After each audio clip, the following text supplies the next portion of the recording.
নমস্কাৰ মৰমৰ ছাত্ৰ ছাত্ৰীসকল তোমালোকৰ আজি অনলাইন ক্লাছ আৰম্ভ কৰিবলৈ লৈছো। আজি অনলাইন ক্লাছৰ বিষয় হ'ল অসমীয়া। অসমীয়া তোমালোকে বৰ্ণবিলাক জানাই ন, অফলা কফলা গোটেইখিনি লিখিছাই জানাই। গতিকে আজি মই তোমালোকক ঠিক পৰীক্ষাত আহিবলগীয়া কিছুমান প্ৰশ্ন মই ইয়াত দিছো। এইকেইটাই যে আহিব কথা নাই, বেলেগো আহিব, কেনেকুৱা ধৰণৰ আহিব সেইকেইটা মই তোমালোকক আজি বুজাই দিম।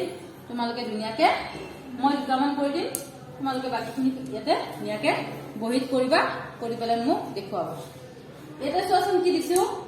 ১ নম্বৰটো উপযুক্ত বৰ্ণ বহুৱাই খালী বাকচবোৰ পূৰ কৰা।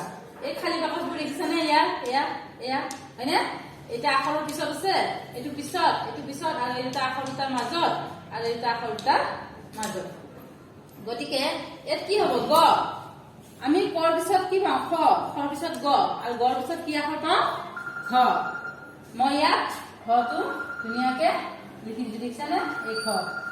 ঠিক তেনেকৈ বৰ্গীয়া জৰ পিছত কি হয়? গৰ পিছত ঘ, বৰ্গীয়া জৰ পিছত কি হব? ঝ। প্ৰথম চ, দ্বিতীয় চ, বৰ্গীয়া জ, বৰ্গীয়া জৰ পিছত হব ঝ। ঠিক তেনেকৈ তোমালোকে মূৰ্ধন্য তৰ পিছত কি হব নিজে লিখিবা। আৰু ইয়াত মই এটা লিখি দিছো প ব। প বৰ মাজত কি হব? প খ ব, বৰ পিছত কি হব? খ। ঠিক তেনেকৈ তোমালোকে দৰেৰ ইয়াত অনুষ্ঠ দিছো, দৰেৰ পিছত কি হব তোমালোকে নিজে লিখিবা। আৰু তলত ২ নম্বৰটো চোৱাচোন কি দিয়া আছে? তলত দিয়া আখৰ কেইটাৰে বানান লিখা। অ, আ, হৰ্ষই, দীৰ্ঘই, হৰ্ষৌ, দীৰ্ঘৌ, ৰি, এ, আৰু মই কি দিছো ঐ। এই আখৰ কেইটাৰে কি লিখিব লাগে?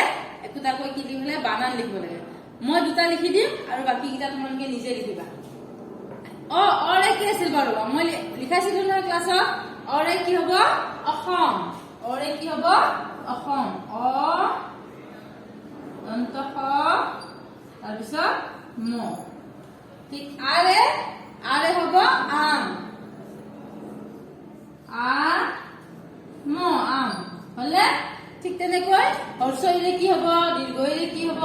হৰ্ষৌৰে কি হব? দীৰ্ঘৌৰে কি হব? ৰিৰে কি হব?